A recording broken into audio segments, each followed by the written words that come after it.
UFC sports. It's in the game.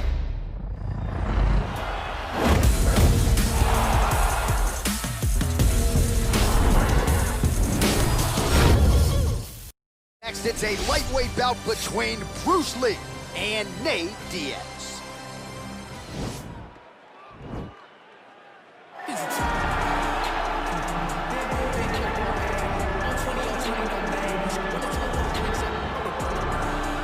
All right, get out your 209 tattoos, folks. Here he is, the one, the only Nate Diaz, making the walk yet again.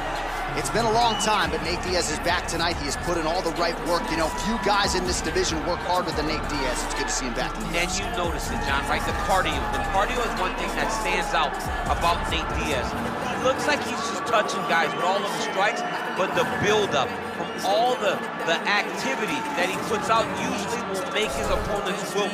And once he gets him to the ground, he's a jiu-jitsu black belt that can finish the fight with a number of submissions. Yeah, he'll hit you with the open hand, too. He'll invoke that Stockton slap. You think we see that tonight? Stockton slap is just so disrespectful. What I love watching is so Nate Diaz. Gotta get you a Lafayette slap or something. Good to see Nate Diaz back here tonight, one of the biggest fan bases in the world, and they are all watching the pride of Stockton, California here tonight.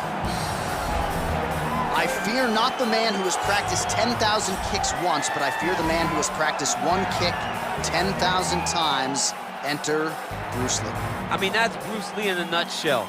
Over and over and over, he did the same thing, and it shows in the technique because there's no wasted energy. There's no wasted movements. Everything he does with a purpose. He goes in there with an idea of what he's trying to accomplish, and he gets it done. Bruce Lee is the absolute best. Bruce Lee is the man. His grappling, his takedown defense figure to be tested here tonight. But there aren't that many guys who are going to want to stand and trade on a napkin in the center of the octagon with the great Bruce Lee. No, if you're fighting Bruce Lee, you're shooting for takedowns right away. And now our tail of the tape for this lightweight scrap. Diaz is full. You ready?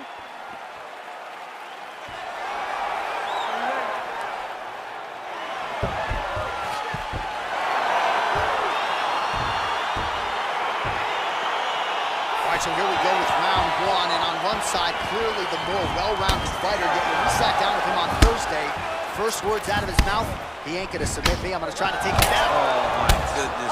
Oh! Just missed on that spinning attack. What a fantastic strike to throw at the exact right moment. He's a... Oh!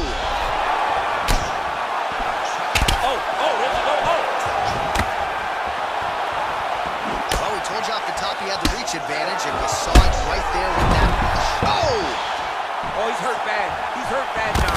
He's got to press him. He's got to go chase that finish down. Oh! Well, he's up, but oh, is he hurt. Oh! Oh!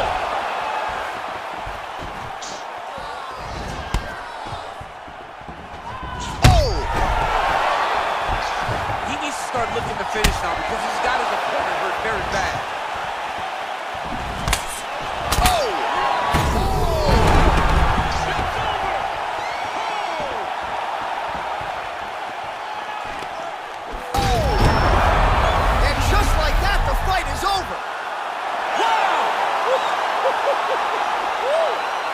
Yeah, man, crowd loving it. Just a gorgeous shot there to end the fight. Really just the way he drew it up. He found the opening and capitalized on it to the utmost extent. Nicely done to finish the fight.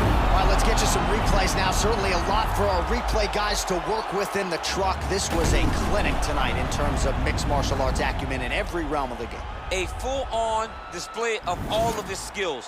He did everything in this championship-winning performance. He used his wrestling, he used his elbows, he used his pace and pressure to really wear down his opponent so that he can get his hand raised. Ladies and gentlemen, referee Yves Levine has called a stop to this contest at 2 minutes, 1 second of the very first round. Declaring the winner by knockout, Bruce the Dragon